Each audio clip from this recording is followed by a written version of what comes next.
Sandrine Dogor, bonjour. Alors, vous êtes candidate Front National, mon Dieu, les monstres, sur la 3e circonscription. Alors, qu'est-ce que c'est un candidat FN quand ça n'est pas Louis Alliot? Parce que Louis Alliot, c'est l'arbre qui cache la forêt du FN ici. Alors, je vais vous poser toute une série de questions. Est-ce que vous êtes méchante, Sandrine? Vous êtes au Front National, vous êtes méchante? Pas du tout.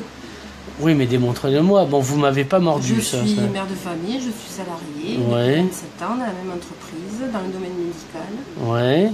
Et je suis devant des personnes qui sont dans le désarroi, qui ont des soucis de fin de mois et qui ne peuvent pas se soigner. D'accord. Alors, c'est quoi le programme que vous appliquerez si vous êtes élu? Parce qu'il y a eu du changement un peu... Alors, déjà, on a une circonscription qui est en grande difficulté. Oui, enfin ça, toute la France. Hein, donc, oui, tout à fait, dans le domaine de l'agriculture, dans les TPE, les PME. Moi, j'ai connu, quand j'étais plus jeune, les balles de village, la convivialité. Il y avait beaucoup de solidarité également. Et puis, il n'y a pas de problème. Les problèmes majeurs sont que toutes les personnes restent chez eux parce qu'ils sont en insécurité, notamment le centre-ville, les commerces ferment. Il n'y a aucune circonscription qui est positive. Alors, les commerces ferment parce qu'il y a plein de grandes surfaces et que... la majorité municipale favorise les grandes surfaces. Et au prix des parkings, pourquoi s'emmerder à venir au centre-ville quand ça coûte cher, alors que on pose sa voiture, on a tout à disposition sur les grandes surfaces. Oui, mais à ce défaut près que les gens ne se rencontrent plus. Voilà, tout à fait. À partir du moment où les commerces ferment, l'insécurité s'installe, c'est souvent lié.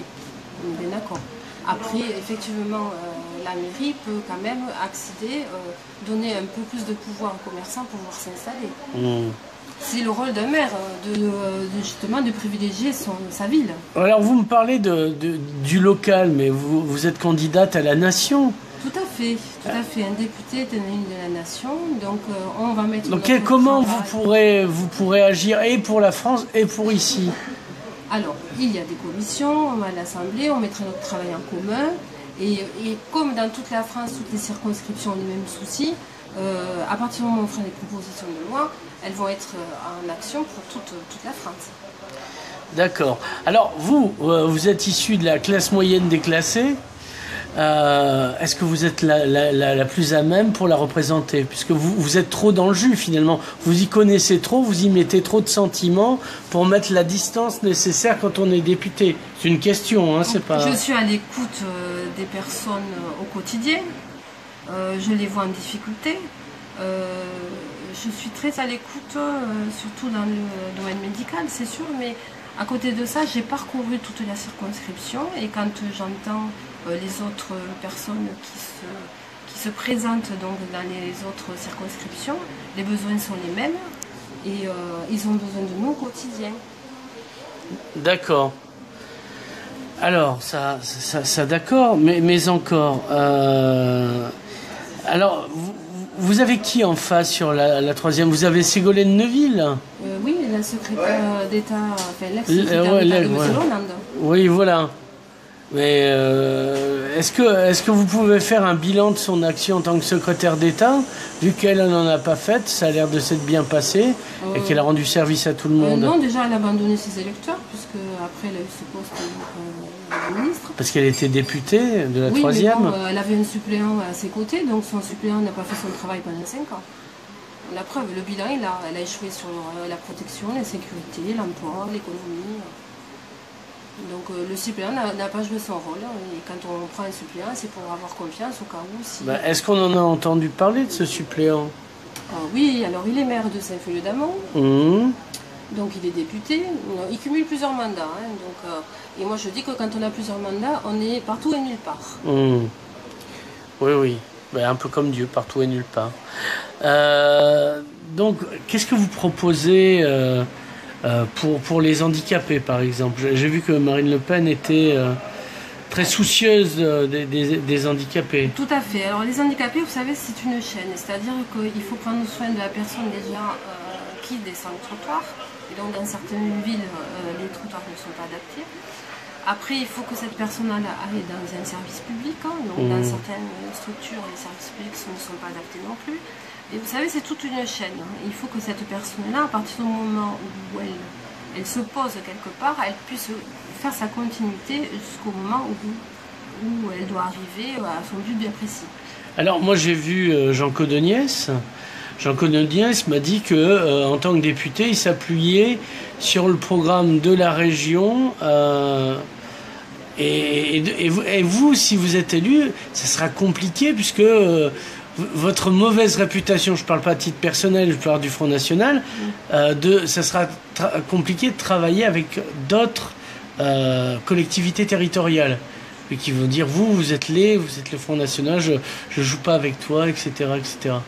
Alors moi j'écoute pas ce genre de discours.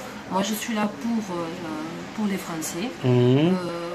Quelle que soit l'étiquette, moi je suis là pour avancer, pour donner de la joie, du bonheur aux gens, pour que la vie se passe beaucoup mieux et qu'on ait un bel avenir.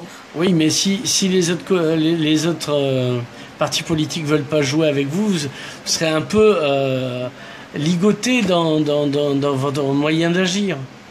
À partir du moment où on est élu, on a un peu plus de pouvoir. Donc, député, soit on a un groupe puissant, soit on n'est pas grand-chose. Je me battrai au quotidien, tant pis, j'irai jusqu'au bout de mes propositions. Je me battrai tout le temps. Alors, avant de terminer cette interview, qu'est-ce que vous voudriez dire que j'aurais omis de vous poser comme question et que ça serait urgent que je me rattrape? Alors, cette question, c'est particulier parce qu'il y a tout à revoir. Des priorités, on peut en avoir, mais tous les secteurs ont besoin de nous. En passant par l'agriculture, le médical, les services publics, tout, il n'y a rien qui va. Donc, il y a beaucoup de travail à faire et je peux vous dire que tous les députés du Front National, une fois qu'ils seront à l'Assemblée nationale, le travail, on va être quand même énormément occupé. Je pense qu'après, plus tard, par la suite, chaque député aura peut-être un rôle un peu plus important. Par exemple, moi, comme je travaille dans le domaine de la santé, effectivement, j'aurai peut-être un travail un peu plus là-dessus. D'accord, mais est-ce que vous garderez votre travail ou vous serez à plein temps député? Non, je serai à plein temps député. Je ferai une suspension de mon contrat donc, pendant 5 ans, de là où je travaille, et je vais me consacrer à toute la durée de mon mandat. Sandrine, merci. Avec plaisir.